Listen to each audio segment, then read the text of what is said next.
Muy buenos días, hermanos. Vamos a tener una reflexión en la palabra el día de hoy.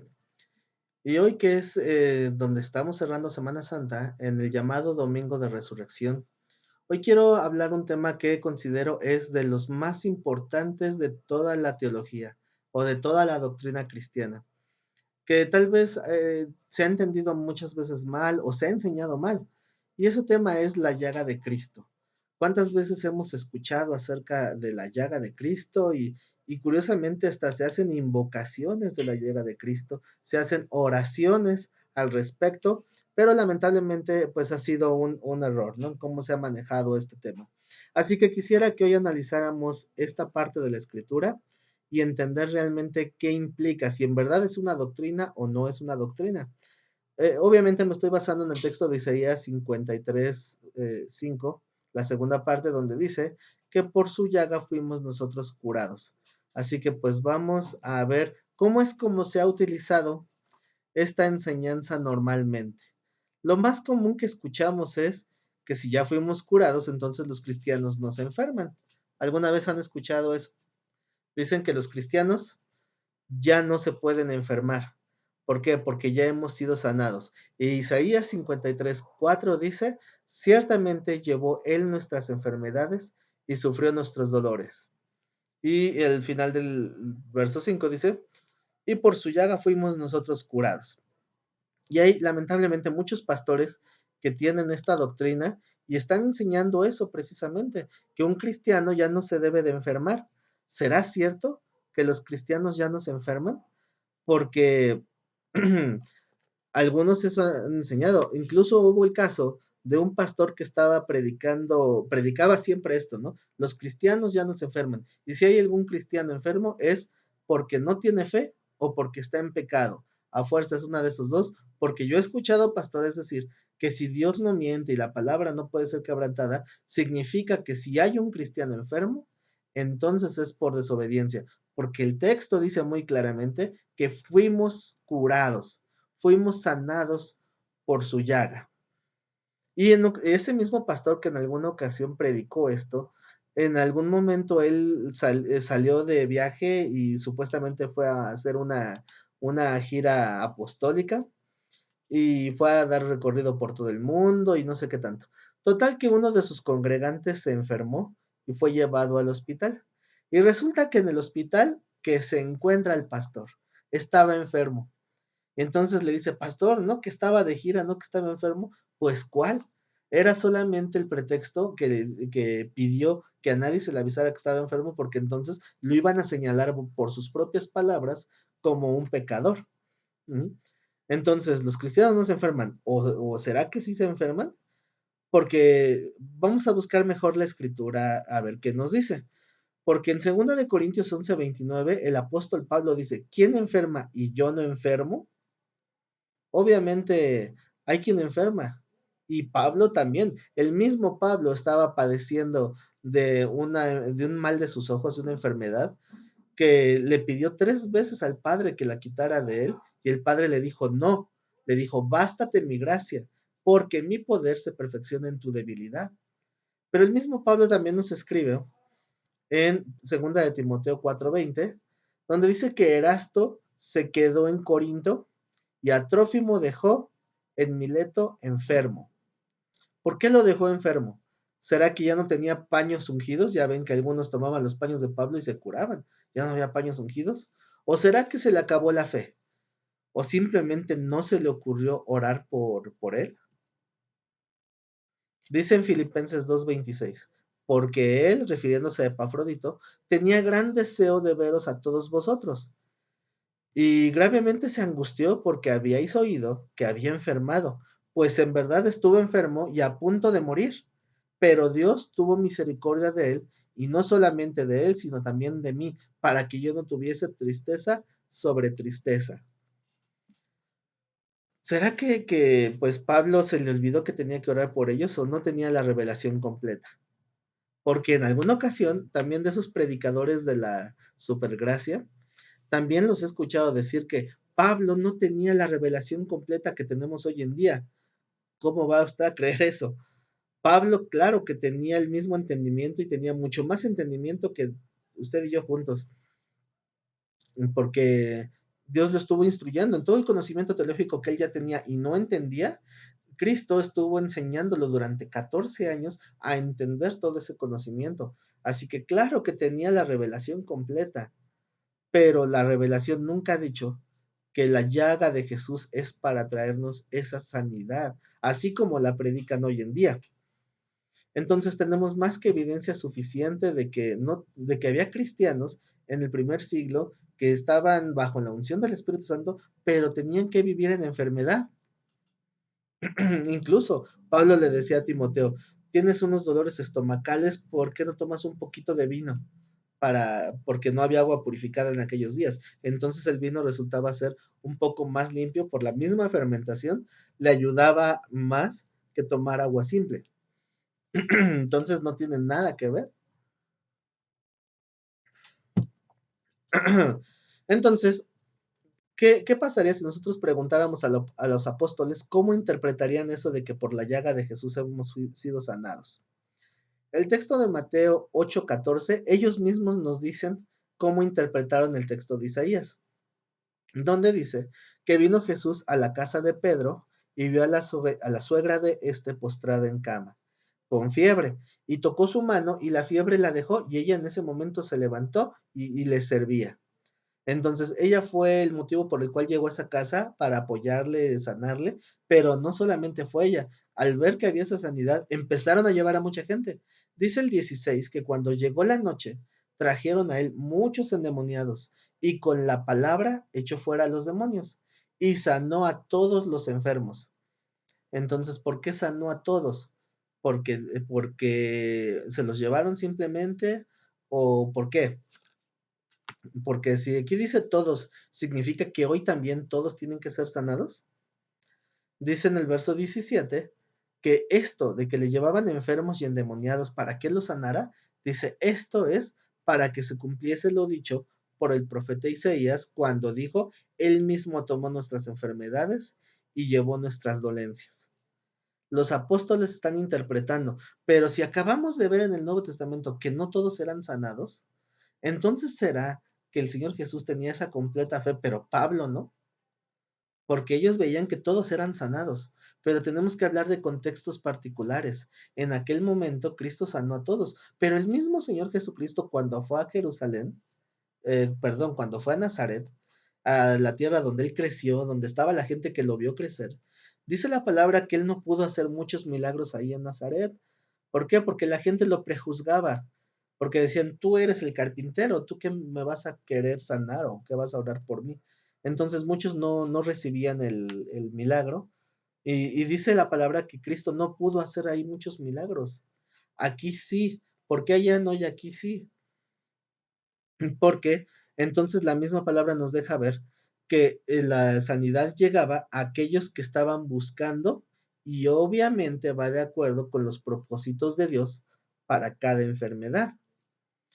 Pero vamos a ir analizando tal vez un poquito más a fondo esta enseñanza.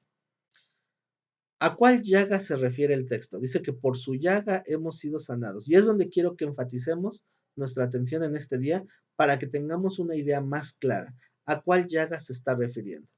Y si estás pensando que en la llaga que le quedó después de la crucifixión, pues estás en lo cierto, estás en lo correcto, porque de eso se trata. Porque la llaga de la cual hace referencia Isaías 53, por todo el contexto de lo que leemos ahí, está hablando precisamente de las llagas que se ocasionaron a través de ese sacrificio, porque todo el capítulo 53 de Isaías está enfocado en ese suceso histórico, en el de cuando Jesús fue crucificado y pues obviamente fue marcado con estas llagas. Entonces vamos a analizar un poquito más el capítulo 53 de Isaías. El verso 1 de entrada, Isaías 53:1, es un texto que para mí se me hace un tanto deprimente, porque este texto es donde muchos pastores y maestros de la Biblia se identifican. En este caso, Isaías, que estaba escribiendo esta palabra, él recibió una gran cantidad de revelación sobre el Mesías y en este caso, los padecimientos del Mesías. Recuerden que este Mesías estaba siendo esperado desde los tiempos de Moisés. Desde que se escribe el Pentateuco, Moisés profetiza que vendría un profeta igual a él y hacía alusión a Cristo. Entonces siempre se ha esperado al Mesías. Lo triste es que Dios le dice a Isaías, avísale a mi pueblo que va a venir el Mesías, pero hazle saber que no van a reconocerlo y que lo van a matar, porque eso es de lo que trata el capítulo 53. Entonces la expresión de Isaías es un tanto deprimente al decir en el verso 1, ¿quién ha creído a nuestro anuncio? ¿Y sobre quién se ha manifestado el brazo de Jehová? Porque esta expresión es una expresión de dolor y de decepción. Es una manera de Isaías de decir, ¿de qué sirve que el Señor nos lo revele? ¿De qué sirve que le pidamos que mande a su Mesías si el Señor me está advirtiendo que a pesar de esta advertencia, de todos modos lo van a matar? La expresión es, ¿quién ha creído a nuestro anuncio? Y tristemente hay pastores que a veces predicamos y los congregantes pareciera que no entendieron, porque a veces algunos se hacen tardos para oír, endurecen su corazón y por más que se les hable la palabra una y otra vez, pareciera que no hay cambio, no hay un redarguir en su corazón y dicen que entienden y después de 2, 3 semanas vuelven a preguntar lo mismo. Y entonces es frustrante y dice uno, bueno, ¿qué no se supone que ya habías entendido? ¿Qué no se supone que Dios ya te estaba hablando? Entonces, ¿por qué? ¿A qué se debe esto? Y es deprimente. Entonces, identifico completamente el sentir de Isaías con su expresión de sobre quién se ha manifestado el brazo de Jehová. Porque la voluntad de Dios en cada uno de nosotros se tiene que hacer tangible. Tú cada vez que escuches la palabra tienes que empezar a mostrar un cambio de crecimiento espiritual. Si tú eres exactamente el mismo que hace 10 años o que hace 20 años, entonces, ¿qué ha hecho Dios contigo? ¿Se ha manifestado el brazo de Jehová sobre ti? Porque eso es lo que está diciendo Isaías. Les predicamos, les hablamos del arrepentimiento, les hablamos del Mesías y de todos modos el pueblo sigue exactamente igual. Entonces, ¿sobre quién se manifestó su brazo poderoso?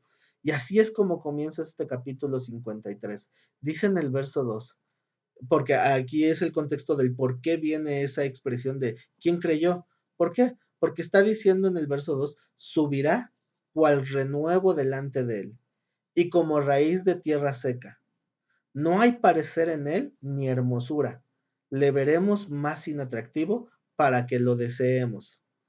Despreciado y desechado entre los hombres, varón de dolores, experimentado en quebranto, y como que escondimos de él el rostro, fue menospreciado y no lo estimamos. Cuando hablamos del amor en la Biblia, la palabra más básica de amor se llama storbos, que la Biblia lo traduce, el Nuevo Testamento lo traduce como un afecto natural. Todo ser humano tenemos un afecto natural que lo podemos entender como una empatía. Incluso mucha gente si ve algún perrito maltratado en la calle, se puede compadecer de él y ayudarlo.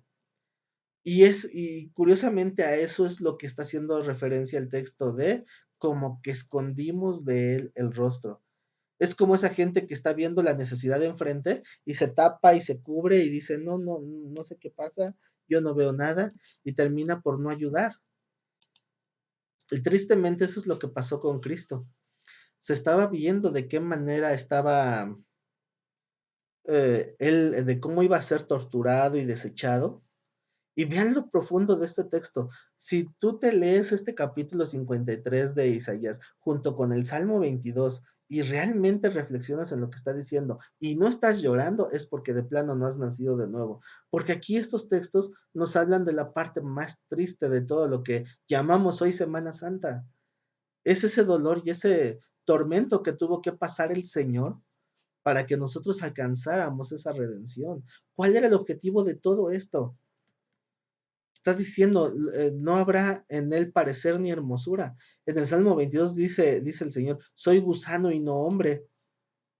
¿Por qué? Porque la golpiza que le dieron que quedó desfigurado y algunos ven la película de la Pasión de Cristo y se quejan diciendo que es exagerada, cuando realmente la película no le llega a lo que fue la realidad.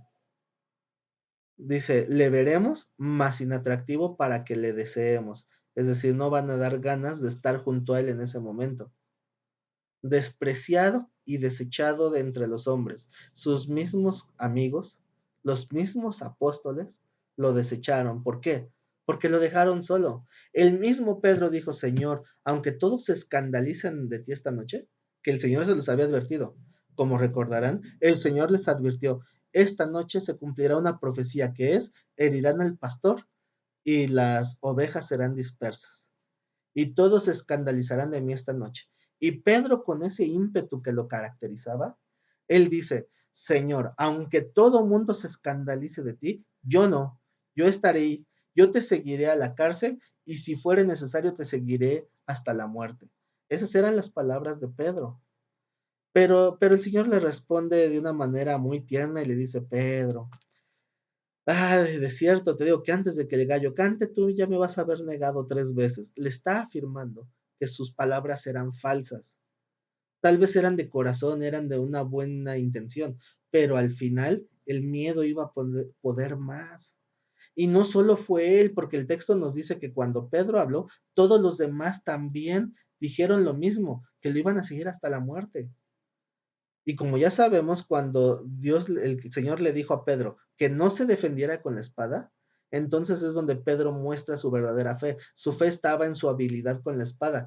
Por eso cuando van a arrestar al Señor, Pedro saca la espada y le quiere volar la cabeza a Malco, pero él esquivó y nada más le cansaron a volar la oreja. ¿Será que le quería mochar la oreja? Obviamente no, le quería matar, pero el Señor lo detiene y le dice, no te debes de defender, porque el que a hierro mata, a hierro muere. Y ahí es donde la fe de Pedro se acabó, demostrando que su fe y su tranquilidad no estaba en caminar hacia la muerte con Cristo, sino estaba en su habilidad para salir de ese problema. Entonces, como el Señor le dice que no, y entonces todos se asustan y todos salen huyendo. ¿Dónde estaban esos amigos? Ahí está, despreciado y desechado entre los hombres. El pueblo que les decía hace una semana, cuando hablamos del texto de la entrada triunfal, y todos gritaban, Hosana, Hosana al Hijo de David, bendito el que viene en el nombre del Señor. Y una semana después estaban gritando, crucifícale, crucifícale. Esa es la hipocresía de los hombres, del pueblo que decía que estaba esperando a su Mesías. Isaías les tenía que decir esto, despreciado y desechado entre los hombres, varón de dolores, experimentado en quebranto. Es una expresión poética que habla de cómo iba a aprender a tener que seguir adelante con su propósito, a pesar de la tremenda golpiza que iba a recibir. Desechado entre los hombres, varón de dolores, experimentado en quebranto, y como que escondimos de él el rostro, fue menospreciado y no le estimamos. No le estimamos significa que prefirieron quedarse viendo en lugar de hacer algo y tratar de impedirlo. Obviamente esto estaba escrito, tenía que pasar, pero lo triste es evidenciar el corazón de los que decían sus discípulos, de los que decían ser sus discípulos, y a la mera hora no hubo un respaldo realmente. Lo dejaron solo. Entonces, dice en el verso 4, Isaías 53:4, ciertamente llevó él nuestras enfermedades y sufrió nuestros dolores. Esta es la parte de que están citando los apóstoles cuando fue la sanidad de la suegra de Pedro. Entonces, ciertamente, Él llevó nuestras enfermedades y sufrió nuestros dolores. Llevar nuestras enfermedades también puede aplicarse a, como dice en el libro de Hebreos, que Él es un sumo sacerdote que sí puede compadecerse de nosotros porque Él sufrió tanto como nosotros, porque Él no estuvo exento del dolor y la tortura que cualquiera de nosotros pudiera sufrir. Dice la palabra en el libro de Hebreos que tal sumo sacerdote nos convenía. Santo y puro, sublime, mejor que los ángeles. Entonces, el sumo sacerdote terrenal tenía que entrar al lugar santísimo, que nada más era un ejemplo, ¿no? En el tabernáculo, pero nuestro sumo sacerdote entraba en el verdadero lugar santísimo. Uh-huh. ¿Para qué? Para que nosotros fuéramos presentados como santos delante de Dios. Él es nuestro intercesor. Entonces, Él se puede compadecer, como dice el texto, de nosotros, porque Él sí sufrió todo lo que nosotros pudimos haber sufrido. Tal vez nosotros queriendo dar apoyo a algún hermano o algún familiar, quisiéramos tener las palabras apropiadas, pero muchas veces no la tenemos. A veces no sabemos ni qué decir. A veces quisiéramos estar para apoyar al hermano o al prójimo en general, pero no siempre podemos porque muchas veces nos estamos ahogando en nuestro propio vasito de agua y no podemos atender las necesidades de otro. Y al final, no todos sufren las cosas de la misma manera, pero yo creo que a ninguno de nosotros, yo creo que a ninguno nos ha pasado que nos quieran llevar presos para crucificarnos. Yo creo que a ninguno de nosotros nos han flagelado de la manera en que él fue flagelado. Yo creo que a ninguno de nosotros nos han desnudado para exhibirnos en un madero y que muriéramos ahí colgados. Creo que a ninguno de nosotros nos han clavado las manos. Yo creo que todo lo que el Señor padeció en lo que llamamos la pasión, yo creo que nadie lo ha pasado. Así que si tú estás pensando en que has sufrido, si tú estás pensando en que estás enfermo, recuerda que Él sufrió más y él precisamente lo sufrió para darnos una muestra, para darnos un ejemplo de lo que es ser llevado como oveja al matadero, como el mismo texto lo dice. E incluso el Señor dice que nosotros debemos seguir el mismo camino, seguir como ovejas en medio de lobos. Y nos va a dar ese ejemplo. ¿Por qué? No por ser Dios lo resistió, porque Él se hizo semejante a nosotros. Así que Él sufrió nuestros dolores y llevó nuestras enfermedades. Así que si Él quiere, si está en su propósito y en su soberanía, Él te puede librar de los dolores y te puede librar de las enfermedades, como el texto que vimos cuando sanó a la suegra de Pedro y muchos otros eran llevados. Pero Él no está obligado a hacerlo. ¿Por qué? Porque ese no es el propósito. Porque aquí está diciendo, ciertamente llevó Él nuestras enfermedades y sufrió nuestros dolores. ¿Y nosotros qué? Le tuvimos por azotado, es decir, lo tuvimos por alguien que fue castigado, por herido de Dios y abatido. Mas el herido fue por nuestras rebeliones. Entonces está hablando que todo lo que Él padeció y todo lo que Él sufrió fue por causa nuestra, fue por nuestras rebeliones. Y yo creo que a estas alturas la gran mayoría lo tenemos bastante claro, ¿no? Que todo el castigo y el sufrimiento del Señor fue por nosotros, fue a causa de nosotros. Es la obra sustitutiva de Jesús en la cruz, porque Él siendo santo, Él siendo puro, Él siendo limpio de todo pecado, Él quiere tomar la culpa que recaía en nosotros. Dice la palabra que el que transgrede un pequeño mandamiento de la ley, se hace transgresor de toda la ley y está condenado a una muerte. Y el Señor es el que está tomando ese lugar de muerte. Por eso dice, todo ese castigo que Él llevó es el que nos corresponde a nosotros. El herido fue por nuestras rebeliones, molido por nuestros pecados, y el castigo de nuestra paz fue sobre Él. ¿Cuál es el castigo de nuestra paz? Nuestra paz se refiere a nuestro bienestar y paz en el sentido amplio de la palabra, tanto físicamente como espiritualmente, como en nuestro corazón, en nuestra alma. Y dice, y por su llaga fuimos nosotros curados. Y aquí es donde entra la palabra clave.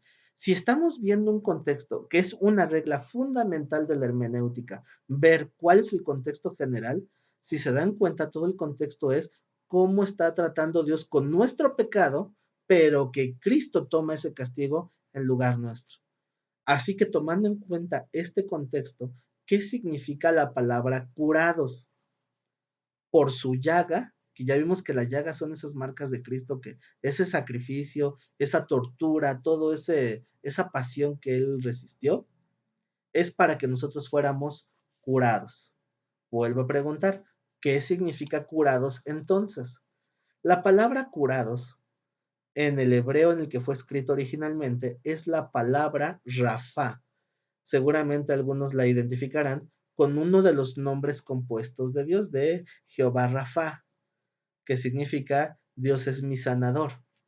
Esta palabra Rafa tiene una connotación, o sea, literalmente significa sanar, significa curar, pero tiene una connotación de remiendo, de remendar, tiene una connotación de restaurar, tiene una connotación de arreglar algo que ya no sirve o algo que no funciona. Eso es lo que significa la palabra curados, lo cual nos da un panorama mucho más amplio. ¿Qué significa? Que por su llaga hemos sido sanados, que por ese sacrificio del que está hablando, como el contexto habla de que llevó nuestros pecados y sufrió nuestros dolores, con eso nosotros somos restaurados. ¿Restaurados a qué? Al diseño original de Dios, porque Adán fue el que trajo ese pecado al mundo. Cuando Adán pecó, todos fuimos constituidos pecadores, pero por la santidad de uno, todos somos constituidos santos. Es decir, hay gente que todavía se queja y dice, es injusto que por culpa de Adán, ahora todos tengamos que acarrear ese pecado de naturaleza caída. Todos nacemos con naturaleza caída por culpa de Adán. Y para muchos se les hace injusto. Pero esa estrategia de Dios es la más astuta que te puedas imaginar, porque dice la palabra que no hay bueno ni aún uno, que no hay quien busque a Dios, y para eso no tuvo que ver la naturaleza caída. La naturaleza caída solamente esa tendencia a buscar lo malo, pero al final nadie te está obligando a hacer lo malo. Pero ¿qué pasa eh, cuando Dios te dice que por el pecado de Adán y Eva, ahora tú también te constituyes pecador? Entonces es justo que si yo recibí el pecado por la transgresión de uno, entonces también es justo que por la santidad de uno, todos seamos constituidos justos. Y esa es la sanidad de la que habla este texto, que nosotros podamos ser restaurados a ese nivel que tenía Adán antes de la caída. Entonces alguno puede estar pensando, si ya fui restaurado, entonces ¿por qué no estoy en el Edén? ¿Por qué no he sido llevado al paraíso? Porque nosotros somos tripartitas. Él nos restaura en el espíritu, pero nuestro cuerpo terrenal sigue vendido al pecado. Tiene que ser sembrado en la tierra para que cuando Dios levante ese cuerpo, lo levante en incorrupción y entonces la restauración se complete. Tenemos una formación tripartita, espíritu, alma y cuerpo. El espíritu nace de nuevo cuando aceptas a Cristo. Eres curado, eres sanado espiritualmente. El alma es algo que Dios pone en tu mano que tú tienes que limpiar. Como dice en Romanos 12, que transformemos nuestro entendimiento para que comprobemos que la buena voluntad de Dios es agradable y perfecta. Dios pone en nuestra mano el sanar nuestra alma ya una vez que nacimos de nuevo. Entonces, el espíritu nace de nuevo cuando aceptas a Cristo de corazón. El alma la tienes que dominar tú y el cuerpo tiene que ser sembrado en la tierra, tiene que morir para que el Señor nos levante un cuerpo incorruptible. Esa es la restauración del ser humano. Necesitamos pasar por esas tres etapas. Esa es la sanidad de la que se refiere Isaías 53:5. Entonces, dice en 2 de Corintios 5:17, de modo que si alguno está en Cristo, nueva criatura es, las cosas viejas pasaron y aquí todas son hechas nuevas. Es un texto que te habla del nuevo nacimiento. Si alguno está en Cristo, lo que tú eras antes, dice el Señor, jamás me acordaré de tus pecados. Es una nueva oportunidad y es un nuevo comienzo. Pero el texto sigue diciendo, y todo esto proviene de Dios, quien nos reconcilió, esa es la sanidad, nos reconcilió consigo mismo por Cristo y nos dio el ministerio de la reconciliación. Él ya nos reconcilió a través de la muerte de Cristo y nos da esa encomienda de que nosotros prediquemos la reconciliación a través de Cristo. En otras palabras, la gran comisión de compartir el Evangelio. Dice en el 19 que Dios estaba en Cristo reconciliando consigo al mundo. Esa es la restauración, no tomándoles en cuenta a los hombres sus pecados. Nos encargó a nosotros la palabra de la reconciliación. Así que somos embajadores en nombre de Cristo, como si Dios rogase por medio de nosotros. Os rogamos en nombre de Cristo, reconcíliate con Dios. Y esta palabra puede ser fuerte, porque ¿cómo es posible que un predicador diga, mi palabra es como si Dios mismo estuviera rogando? ¿Por qué? Porque dice la palabra que el pueblo no sabe lo que es para su bien. Dios nos da la oportunidad de predicar la reconciliación, pero el pueblo no quiere recibir a Cristo, pero tampoco puede ser forzado. ¿Cuántas veces le has predicado a gente que tal vez amas o estimas y te dicen no, te dan el portazo en la cara, no les interesa, a pesar de que tú estás predicando por amor a ellos? Y esa gente se fastidia y dice, ya déjame en paz, ya no me digas nada. Tristemente así es en muchos casos. Y la gente no quiere recibir esta palabra. Y por eso dice, como si nosotros rogáramos en el nombre de Dios, reconcíliate con Dios. Dicen, ¿cómo me puedo reconciliar? Conoce el sacrificio de Cristo. Déjame explicarte en qué consiste la obra de la cruz. Que veas todo lo que padeció, que veas el costo de esas llagas de Jesús, para que te des cuenta del valor de esta oportunidad tan grande que Dios te quiere dar hoy. Pero la gente no lo quiere aceptar. Se endurece y se aferra este nuevo nacimiento. Dice en 2 Corintios 5:21, continuando con el texto, al que no conoció pecado, Cristo, por nosotros lo hizo pecado, para que nosotros fuéramos hechos justicia de Dios en él. Obviamente no es que Cristo se convierta en pecado, no es así, no es literal, es una expresión, porque cuando dice que nosotros fuéramos hechos justicia, quiere decir que nosotros nos convertimos en una justicia. No, obviamente es una expresión de cómo somos recibidos por Dios. Nuestro pecado nos impedía tener comunión con Dios, pero Cristo nos justifica. Somos hechos justicia de Dios. ¿Cómo? Como ya leímos en Isaías, cuando el Padre cargó todo nuestro pecado, el tuyo, el mío y el de todos los seres humanos, los cargó en Él. Y la gente no quiere recibir ese regalo tan grande. Él no conoció pecado, pero por nosotros fue que Dios lo cargó de ese pecado del mundo, para que nosotros fuéramos transformados en alguien justificado delante de Él. Y si seguimos con el texto de Isaías, vamos a ver el contexto general para complementar esta idea y confirmar la interpretación que estamos dando. Siguiendo con Isaías 53, en el verso 6, vuelve a reiterar nuestro pecado. Todos nosotros, habla del pueblo de Dios, nos descarriamos como ovejas, cada cual se apartó por su camino. Esta es la realidad de la humanidad. El pueblo, la gente, los seres humanos, nos descarriamos como ovejitas descarriadas que no aprendieron a seguir la voz del pastor. Cada uno se apartó por su camino. Y lo que era justo es que Dios nos castigara. Pero dice el texto, mas Jehová cargó en él, en Cristo, el pecado de todos nosotros. Y regresando a Cristo, angustiado él y afligido, no abrió su boca. Sabía que estaba ahí de una manera injusta. Sabía que él no merecía estar ahí. Pero él fue al matadero y se quedó callado. Como cordero fue llevado al matadero, y como oveja delante de sus trasquiladores, enmudeció y no abrió su boca. ¿Nosotros podemos seguir ese ejemplo? Parece que nosotros más nos quejamos cuando sentimos que estamos padeciendo injustamente. Él, él sí padeció injustamente y se quedó calladito. En cambio, nosotros sentimos que hay algo que no nos corresponde, es que yo no merezco este castigo, yo no merezco este maltrato, y empezamos a gritar. Tristemente, hay un animalito en la creación que grita cuando sabe que lo van a matar, y chilla y berrea, y ese animalito es el puerco.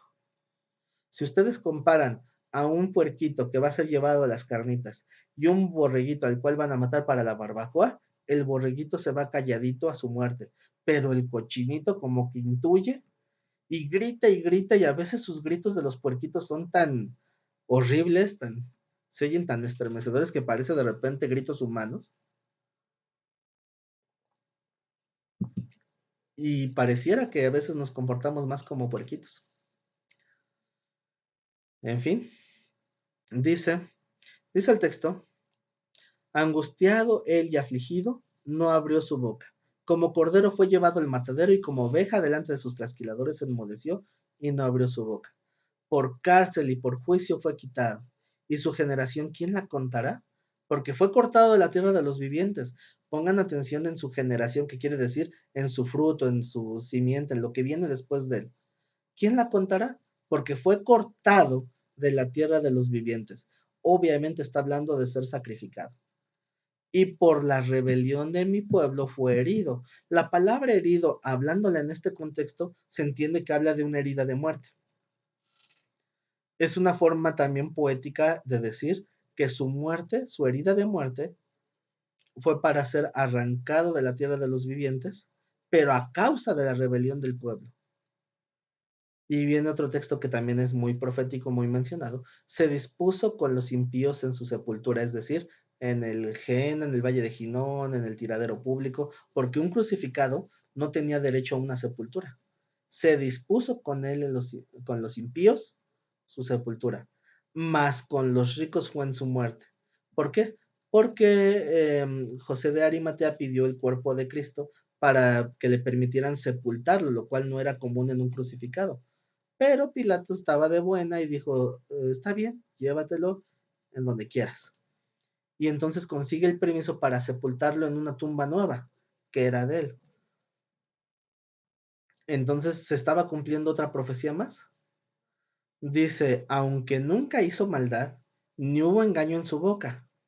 Con todo eso, a pesar de su santidad de Cristo, a pesar de eso, Jehová quiso quebrantarlo, sujetándole a padecimiento. Y aquí es donde entra toda la pasión de Cristo. Y a partir de aquí en adelante es donde viene, digámoslo así, como la parte de consuelo, la parte de fortaleza. ¿Por qué? Porque Él nos lo reiteró una y otra vez. No lo merecía, no hizo ningún mal, siempre fue santo, siempre fue sin mancha, siempre estuvo callado, siempre aceptó el juicio, siempre aceptó el castigo y terminó muerto. Pero dice el texto, cuando haya puesto su vida en expiación por el pecado, fíjense que dice que fue cortado de la tierra de los vivientes, pero una vez que haya puesto su vida por la expiación del pecado, la expiación significa purificación, significa limpieza. Que seamos limpiados de ese pecado, entonces verá linaje, vivirá por largos días. Esto es clarísimo que es una referencia a la resurrección. Aquí estaba profetizado. ¿Por qué cuando hoy se le predica a muchos judíos dicen Cristo, Jesús o Yeshua no podía ser el Mesías porque no vino a conquistar? Si aquí está diciendo, cuando haya puesto su vida por expiación, entonces verá linaje. Y la resurrección es un evento muchísimo más que comprobado. Vivirá por largos días y la voluntad de Jehová será en su mano prosperada. Entonces, cuando tú haces algo para Dios, a veces es triste ver que la gente no aprovecha. Incluso en ocasiones cantamos un canto en la congregación que dice, no fue en vano, no fue en vano lo que hiciste tú en la cruz, que ya lo he mencionado infinidad de veces. Es uno de mis cantos favoritos. Porque a veces menospreciamos la cruz de Cristo, menospreciamos este sacrificio tan grande que costó tanto, que dolió tanto, para que nosotros hagamos como si no hubiera pasado nada. Y menospreciamos la cruz de Cristo. Pero cuando hay gente que está dispuesta a cambiar su vida, a arrepentirse y a reiniciar otra vez, pero ahora conforme a los lineamientos de Dios, ¿qué opinan de aquel Saulo de Tarso? Una persona sabia, entre comillas, estudiada, de renombre, de una buena casa, eh, era maestro de fariseos, o sea, él tenía un currículum impresionante, pero al final no le sirvió de nada. Y Pablo, cuando se da cuenta de lo que realmente es valioso, dice, todo lo que para mí era ganancia hoy lo tengo por basura, con tal de ganar el conocimiento de Dios. Pablo menosprecia todo ese estatus, toda esa posición, incluso las riquezas, por lo que realmente importaba, que era una comunión cercana a Cristo. Entonces, cuando el Señor ve eso, ve ese fruto en la vida de ahora ya no es Saulo, ahora es Pablo. Nada más por aclarar el punto, no es que Dios le haya cambiado el nombre, él mismo usó otro nombre que tenía, porque el nombre de Saulo era conocido como asesino de cristianos, pero para Dios pues estaba mostrando esa transformación. El nombre Pablo significa pequeño, y él siempre se mostraba así como el más pequeño de los apóstoles. Entonces dice el texto, regresando a Isaías 53:11, verá el fruto de la aflicción de su alma y quedará satisfecho. Yo creo que cuando el Señor ve a gente como Saulo o como Pablo, como Pedro, como Juan, que dieron su vida por predicar, como todos los mártires, yo creo que el Señor ve ese fruto y entonces, como dice aquí el texto, quedará satisfecho. Verá el fruto de la aflicción de su alma, es decir, es como si el Señor dijera, valió la pena, porque hay gente que sí está dispuesta a tomar este rescate. Verá el fruto de la aflicción de su alma y quedará satisfecho. Por su conocimiento justificará a mi siervo justo a muchos y llevará las iniquidades de ellos. Quiere decir que el conocimiento de este sacrificio involucra la santidad o la salvación de muchos otros que tal vez no conocen, pero cuando tengan el conocimiento de lo que él hizo, muchos van a anhelar esta salvación y la van a valorar verdaderamente, aunque pues también lamentablemente muchos no quieren tomar este rescate. Entonces, Cristo resucitó, lo tenemos más que claro. Y la promesa de la resurrección de Cristo es para que Él sea también el modelo para nosotros, para que su resurrección sea una fortaleza para nosotros. Dice en 1 Corintios 15:12, si se predica de Cristo que resucitó de los muertos, ¿cómo dicen algunos de vosotros que no hay resurrección? Hablando específicamente de los saduceos. Porque si no hay resurrección de muertos, tampoco Cristo resucitó. Y si Cristo no resucitó, vana es entonces nuestra predicación, vana es también vuestra fe. Imagínense que todo lo que estuviéramos predicando y aquellos que dan la vida por el Evangelio, que fuera en vano, que dijeran, no, pues es que yo creí en alguien que está muerto. Pero la resurrección de Cristo, todas esas manifestaciones que hubo ante muchísima gente, fueron para que nosotros tuviéramos esa certeza. Porque un día después de que Cristo fue crucificado, todos los discípulos estaban escondidos con miedo, con inseguridad. ¿Cómo le hizo Dios? Y es retórica, ¿cómo le hizo Dios para cambiar esos cobardes en los grandes guerreros de la fe? ¿Cómo le hizo? Ungiéndolos con el Espíritu Santo, demostrando su resurrección, mostrándose por más de 40 días resucitado para encomendarles lo que hoy sabemos que es la gran comisión, para decirles que los demás puedan creer por el testimonio de ellos que son testigos de la resurrección. Hechos 1:8 dice, recibiréis poder. El Señor dijo, vayan y prediquen hasta el último de la tierra, pero todavía no. Recibirán poder, el poder para ser testigos. Y en el original griego no dice propiamente testigo, no es que esté mal traducido, pero la palabra testigo, su primera traducción es mártir, es la palabra martureo. Dice, recibirán poder para ser mártires, recibirán la capacitación del Espíritu Santo para poder ir hacia la muerte y marchar sin dudas, sin miedo. Y recibieron ese poder. Y mientras uno está lleno del Espíritu Santo, puede caminar hacia la muerte defendiendo su integridad, defendiendo a Cristo.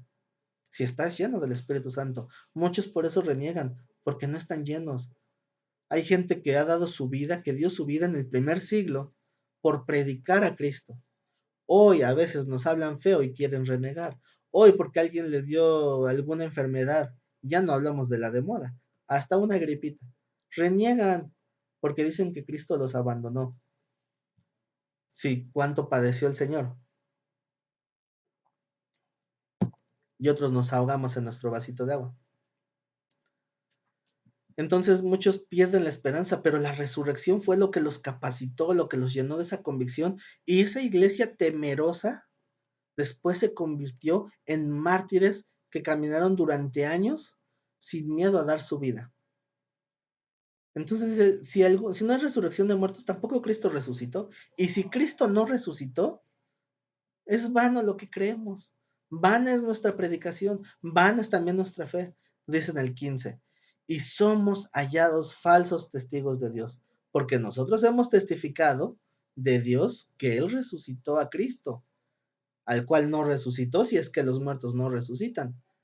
Pero si los muertos no resucitan, tampoco Cristo resucitó. Y si Cristo no resucitó, vuestra fe es vana, aún estáis en vuestros pecados. El que verdaderamente conoce el sacrificio de Cristo tiene esa paz y tiene esa fe de que está en una vida nueva, de que todas las cosas viejas pasaron y de que todo ese pecado que cometió en ignorancia ya fue perdonado. Debe de tener todo cristiano nacido de nuevo esa convicción. Pero aquí dice la palabra, si no hubiera resurrección, entonces seríamos dignos de lástima, seguiríamos en nuestros pecados todavía. Dice en el 18, entonces también los que durmieron en Cristo perecieron. 19, si en esta vida solamente esperamos en Cristo, somos los más dignos de conmiseración de todos los hombres. Es como decir, pobrecitos, están creyendo en un sueño, en un cuento de hadas. Pero el punto es que Cristo resucitó. Mas ahora Cristo ha resucitado de los muertos. Primicias de los que durmieron es hecho. ¿Qué significa primicia? La primicia no solamente es lo primero, sino también es lo mejor en calidad. O sea, es ver la resurrección de Cristo y saber que nosotros seguimos el mismo recorrido. Y Pablo lo menciona infinidad de veces. Si Cristo murió y resucitó, nosotros también resucitaremos si caminamos con Él. Dice en el 21, porque por cuanto la muerte entró por un hombre, por Adán, también por un hombre, Cristo, la resurrección de los muertos. Porque así como en Adán todos mueren, también en Cristo todos serán vivificados. Entonces, ese tiempo de prueba, ese tiempo de lucha que a veces pasamos, no se va a comparar con lo que sufrió Cristo, pero Él venció a la muerte y entonces nos da esa esperanza y tenemos que verlo como una fortaleza y descansar en esa fe. Estas son palabras para alguien que tenga fe, porque si tú no tienes fe, todo lo que yo te pueda hablar de Cristo no va a servir de nada, porque no tienes fe, porque no tienes el conocimiento verdadero de Cristo. Estas palabras no son para que tú creas, estas palabras son porque tú ya crees, porque si tú no crees, es vano lo que se te pueda hablar. ¿Cómo será esa resurrección? ¿Cómo será ese día en que todos los que están ahora muertos y que murieron en Cristo van a resucitar? Si nosotros estamos vivos cuando llegue ese momento, será una transformación sin ver la muerte. ¿Cómo será la resurrección? Apocalipsis 21:3 dice, y oí una gran voz del cielo que decía, he aquí el tabernáculo de Dios con los hombres. Tabernáculo significa casa. Y él morará con ellos y ellos serán su pueblo, y Dios mismo estará con ellos como su Dios. Enjugará Dios toda lágrima de los ojos de ellos, y ya no habrá muerte, no habrá más llanto, no habrá clamor, ni tampoco habrá dolor, porque las primeras cosas, es decir, esta vida, estas cosas ya pasaron. Hay unos que a veces vemos nuestra situación tan difícil en las diferentes áreas, algunos por problemas familiares, algunos por problemas de dinero, otros por problemas de salud o cientos de problemas que puedas tener. Dice la palabra que no se compara esta tribulación con la gloria venidera y llegar a ese punto donde Dios enjugará toda lágrima y tú digas, es que yo sufrí y batallé y esto y aquello y el Señor dirá, esas cosas ya pasaron y ahora nunca más habrá llanto, ni clamor, ni dolor. ¿Qué necesitas para llegar ahí? Pues demostrar tu fe, haciéndole frente a lo que venga en esta vida y dándole la cara a la adversidad. Y tómate de esa mano de Cristo para que recuperes la fe y acuérdate que a él le fue peor, porque por esa llaga fuimos sanados, sanados con Dios, ¿para qué? Para que este día nosotros estemos ahí. ¿Qué tiene que pasar? Pues tal vez tengamos que morir algunos. Primera de Corintios 15:42. Así también es la resurrección de los muertos. Se siembra en corrupción, es decir, este cuerpo que está vendido al pecado, como dice Pablo, pero resucitará en incorrupción. Se siembra en deshonra, resucitará en gloria, porque Cristo es la primicia de esa resurrección. Se siembra en debilidad, resucitará en poder. Se siembra cuerpo animal, que es un cuerpo de carne, un cuerpo que se marchita, resucitará cuerpo espiritual. Y nos hace una aclaración importantísima. Hay un cuerpo animal y hay un cuerpo espiritual. Tristemente, actualmente estamos viviendo en la etapa del cuerpo animal.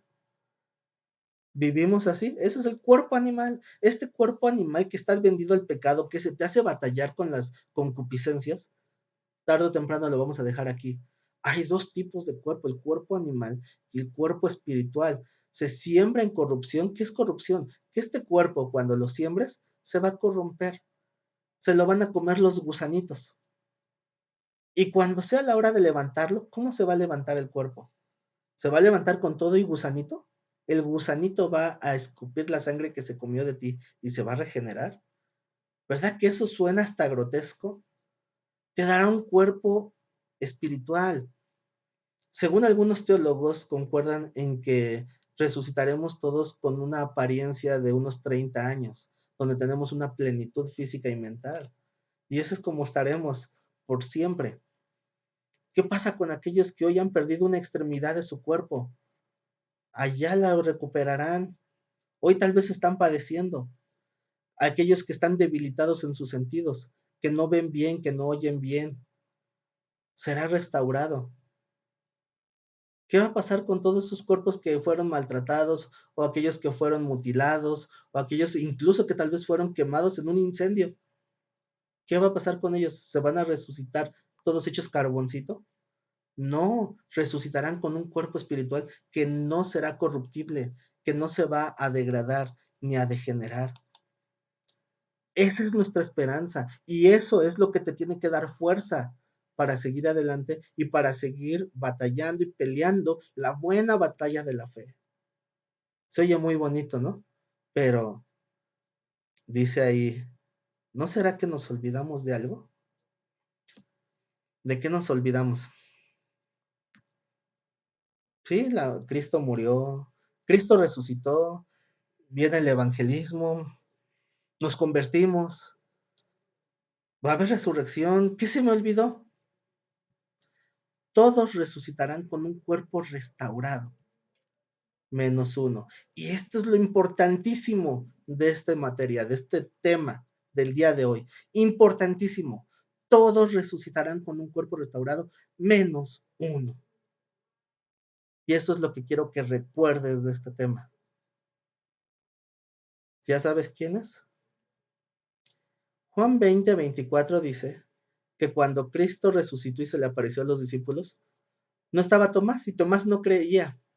Dice en el verso 24, Juan 20:24, pero Tomás, uno de los 12, llamado Dídimo, no estaba con ellos cuando Jesús vino. Le dijeron pues los otros discípulos, al Señor hemos visto. Él les dijo, si no viera en sus manos la señal de los clavos, y metiere mi dedo en el lugar de los clavos, y metiere mi mano en su costado, no creeré.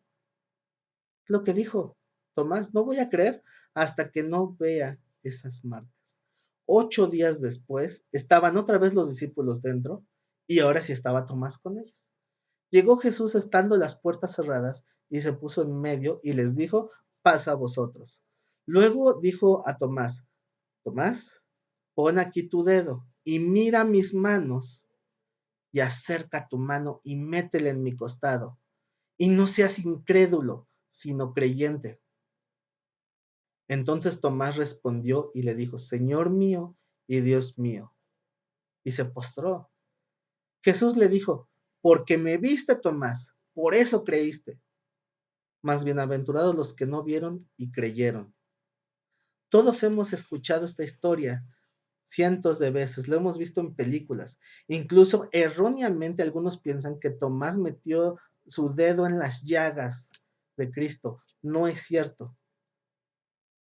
El Señor le dijo, ven y pon tu dedo en medio de la llaga. Acerca tu mano y métela en mi costado, dice, y no seas incrédulo. Pero Tomás no lo hizo. Tomás solamente le bastó con verlo y reconocerlo.